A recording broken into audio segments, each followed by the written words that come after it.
कभी आपने देखा है, मैं किसी को ताना नहीं मार रहा हूं, कुछ लड़कियां होती हैं जिनको माता पिता ने कभी नहीं डांटा, ना उन्होंने कभी जॉब की, और जब वो शादी करके किसी घर में जाती हैं उन्हें बहुत तकलीफ होती है। क्यों? क्योंकि उन्होंने कभी किसी की डांट ही नहीं खाई है।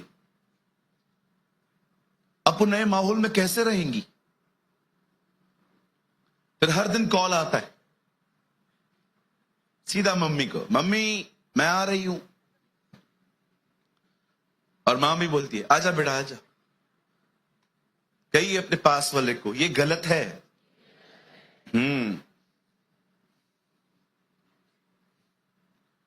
हर सब कुछ जरूरी है। कहिए सब जरूरी है। एक समय था यीशु दर्द से गुजरा, अब एक समय है यीशु महिमा पा रहा है। आमेन। वो सीजन थी, अब एक सीजन है। आज मैं जिस सीजन की बात करना चाहता हूं वो सीजन है अ सीजन ऑफ लोनलीनेस। एक ऐसी सीजन जिसको कहते हैं अकेलेपन की सीजन। बहुत लोग जब वहां से गुजरते हैं वो समझ नहीं पाते कि हो क्या रहा है। एंड उस सीजन में जो परमेश्वर उन्हें करने के लिए कहता है वो उसे नहीं करते। आप बिलीव कीजिए, मेरे लाइफ में ये सीजन बहुत लंबी चली थी। अ सीजन ऑफ लोनलीनेस, एक ऐसी सीजन जब कोई साथ नहीं खड़ा था, कोई भी नहीं। स्ट्रगल करना पड़ा, मेहनत करनी पड़ी, ताने सुनने पड़े, डांट सुननी पड़ी, शेम भी महसूस करना पड़ा। मैं आपको बताना चाहता हूं, जब मैंने चर्च स्टार्ट की, व्हेन आई स्टार्ट मिनिस्ट्री, मुझसे उम्र में 5-5 साल छोटे लोग मेरी बेइज्जती करके जाते थे। मेरे चर्च के अंदर पानी का कनेक्शन नहीं था, हम सारा पानी बाहर से लेते थे। इस बात को लेके मुझे ताने मारे जाते थे, कैसी चर्च है इनकी, पानी तक नहीं है, इलेक्ट्रिसिटी बिल भरने के लिए पैसे नहीं होते थे, इतनी तंगी होती थी। और जो लोग मुझे सुनाते थे ना, उनकी 100 कंप्लेंट्स मेरे हाथों में रहती थी। और उसके बाद भी परमेश्वर मुझे कई बार कहते थे तू चुप रहे, just keep quiet, I will deal, मैं बात करूंगा तेरी तरफ से।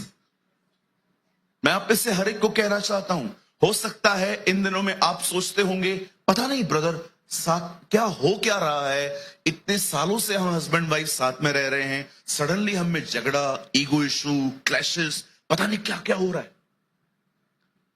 पर मैं आपको बताना चाहता हूं कुछ सीजन्स आती हैं, और मैं आपको बताना चाहता हूं सीजन्स में करना क्या है, इसको समझिए। ब्रदर एक वर्ड कोट करिए, आप सब मेरे साथ बाइबल खोलिए, और मैं बिलीव करता हूं ये बहुत अमेजिंग है, ये आपको बहुत कुछ सिखाएगा। आमीन, कम ऑन, आमीन। मेरे साथ खोलिए दूसरा राजा, open your Bible with me, the book of 2 Kings chapter 5। हम सब खोलेंगे दूसरा राजा 5 अध्याय।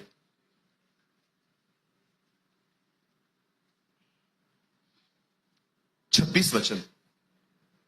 2 किंग चैप्टर 5 वर्स 26।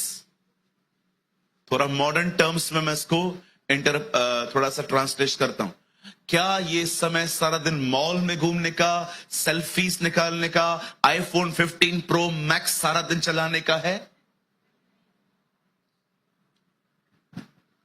मुझे लगता है यीशु ने सारी दुनिया की एंटरटेनमेंट्स उठाई, सामरी स्त्री के कुएं में डाली, और उसको कहता है जो कोई ये पिएगा फिर प्यासा होगा, लेकिन जो मुझ में से पिएगा वो कभी प्यासा नहीं होगा, उसे कभी भूख नहीं लगेगी। सुनिए, हम सुविधाओं के खिलाफ नहीं हैं, हम खुशियों के खिलाफ नहीं हैं, लेकिन अगर आप अपने पर्पस को भूल गए और आप सिर्फ कहीं और बिजी हो तो समथिंग इज रॉन्ग। प्रभु ने आपको जो दिया है इस्तेमाल कर, लेकिन ये मत देखिए कि आप इतने लॉस्ट हो गए हैं कि अब वो भी आपको नहीं ढूंढ पा रहा। आप जानते हो कभी कुछ लोग बहुत स्ट्रांग होते हैं, परमेश्वर भी उनके लिए कुछ नहीं कर पाता। मैं आपको बाइबल में दिखाऊं, जब याकूब और परमेश्वर लड़ रहे थे, कौन जीता था? आप जानते हो याकूब इतना स्ट्रांग था कि खुदा भी उससे तोड़ नहीं पाया। कुछ लोग बहुत अड़े हुए रहते, न बदलूंगा न बदलने दूंगा। देखे हैं आपने, कभी नहीं बदलेंगे, पकड़ के रखेंगे खुद को। कुछ बहनों से आप बात करो, बहन क्या हुआ? मैं बहुत दुखी हूं। हुआ क्या? मैंने ये खो दिया।